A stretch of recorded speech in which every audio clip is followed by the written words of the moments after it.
بسم اللہ الرحمن الرحیم۔ السلام علیکم پیارے دوستو۔ ارمان اور میں بچپن سے دوست تھے۔ محلے کی گلیوں سے لے کر اسکول کی کلاسوں تک ہر جگہ ایک ساتھ رہتے۔ دوستی کب محبت میں بدل گئی مجھے احساس تک نہیں ہوا۔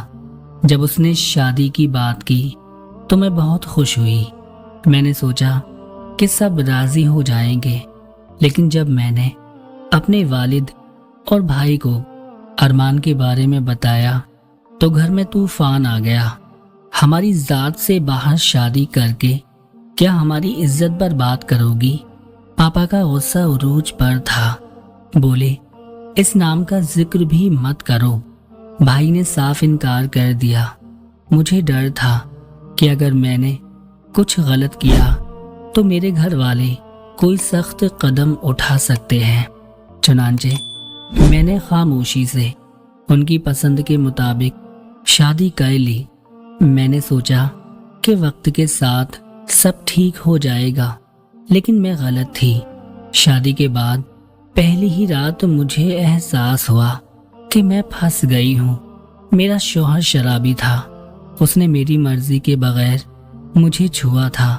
میں نے کانپ کر احتجاج کیا، لیکن اس کی مردانگی میری نہیں سن سکی۔ ہر رات میں اس کے ہاتھوں نوچی جاتی، ہر صبح زخموں کو چھپاتی اور ہنسنے کا بہانہ کرتی۔ مجھے سب سے زیادہ تکلیف اس وقت ہوئی جب میں نے اپنے والد اور بھائی کی طرف دیکھا۔ ان کا خیال تھا کہ میری شادی سے ان کی عزت بچ گئی۔ انہیں کیا ہی معلوم ہے کہ ان کی بیٹی ان کی عزت کے لیے ہر روز مر رہی ہے۔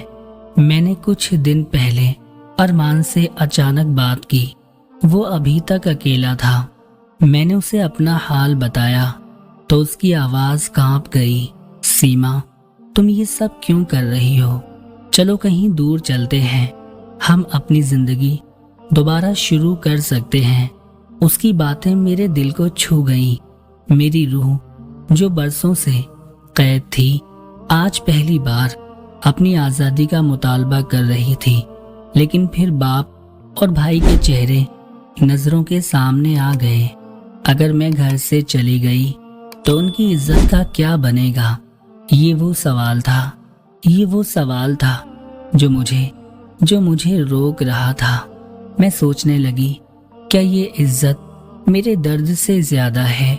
کیا بیٹی کا درد، عورت کی توہین، بیوی کا استحصال، کیا عزت کے سامنے سب کچھ بے قدر ہو جاتا ہے؟ ہر رات میرا شوہر مجھے اپنے نشے کا شکار بناتا اور میں تکیے میں سر رکھ کر اپنی قسمت کو تانے دیتی۔ ارمان کے الفاظ میرے ذہن میں امید کی کرن لے آئے، لیکن خوف بھی تھا۔ اگر میں چلی گئی تو لوگ کیا کہیں گے؟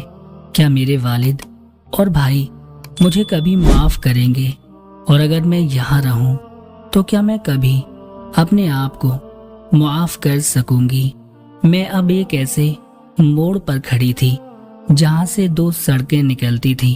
ایک ایسا راستہ جو مجھے ارمان تک لے جائے گا، ایک نئی زندگی کی طرف جہاں محبت اور احترام تھا۔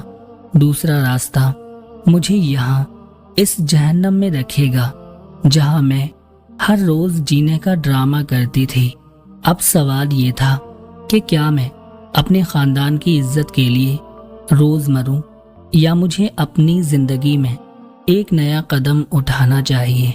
پھر ایک روز میں نے فیصلہ کیا اور ارمان کے ساتھ ایک روز اس شرابی کو چھوڑ کر ہمیشہ کے لیے چلی گئی اور اپنی زندگی ارمان سے نکاح کر کے خوشحال کی۔ یہ تو میرا پرسنلی فیصلہ تھا جو مجھے صحیح لگا۔ اگر آپ میری جگہ ہوتے تو کیا کرتے؟ کمنٹ میں ضرور بتائیے گا۔